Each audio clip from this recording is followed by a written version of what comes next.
Здравейте, аз съм Кирил Диманов и сега ще се опитаме да ремонтираме едно зарядно MagSafe 2 за Mac. Това зарядно е фалшиво. Ей тук, както виждате, използвам едно мое устройство, за да пробвам дали работи зарядното. Светна за малко и угасна. Ще го пробваме пак. Същото нещо. Сега, откъде да почнем? Трябва да разглобим зарядното. За целта използваме едни криви клещи. Разглобява се в там, където се навива кабела на тия ушички. Ето по този начин. Фалшивите зарядни се разглобяват доста по-лесно от оригиналните и имат доста по-малко части. Да погледнем набързо за какво става въпрос. Ето, едната има студена спойка на 220 волта. Една тъжица е изкряла много и в крайна сметка се е разпоила. Защото спойката е лоша. Ще го почистим малко, защото от изкрението има нагар и ще запоим жицата.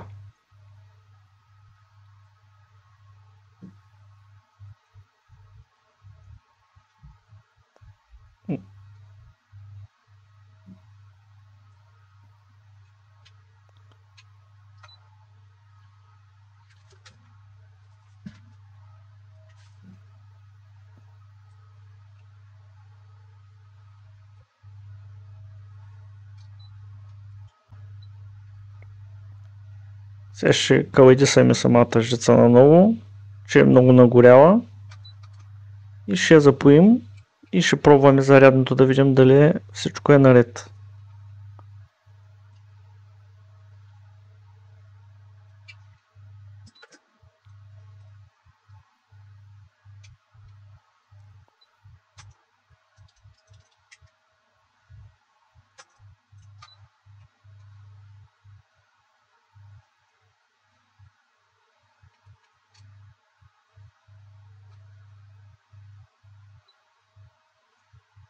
Запояваме жицата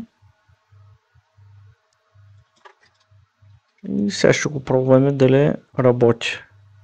Смятам, че ще работи. Това не е голям проблем. Просто една лоша спойка.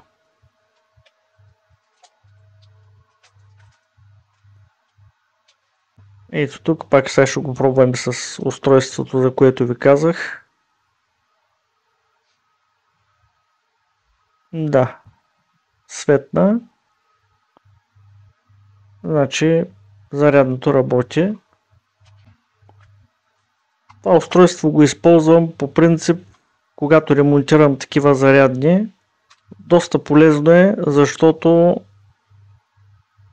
кабелите в кабела пише колко ватов е.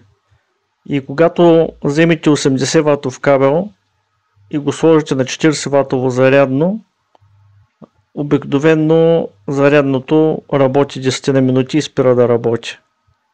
От друга страна пък маковите, които нямат батерия, не работят ако нямат 80 ватов кабел. Особено става въпрос за големите макове, 15 инчовите. Иначе с 13-ките няма проблем, можете да ползвате 60 ватово зарядно, 60 ватов кабел.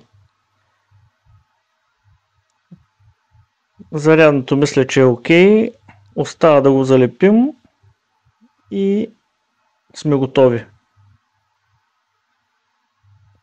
Използвам един канукулит с втвърдител, много удобен. Като цяло този канукулит не лепне докато не се пръсне с твърдителя. Трябват му 24 часа за максимална якост. Ето го. Готови сме с зарядното. Залепяме го. Сега ще го пробваме пак за всеки случай. И това е.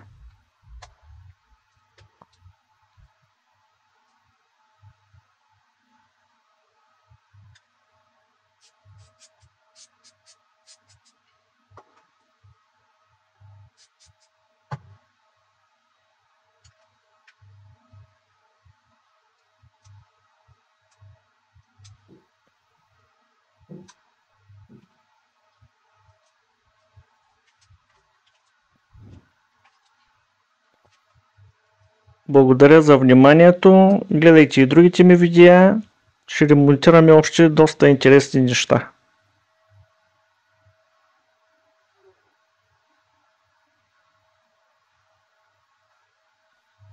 Готови сме с зарядното.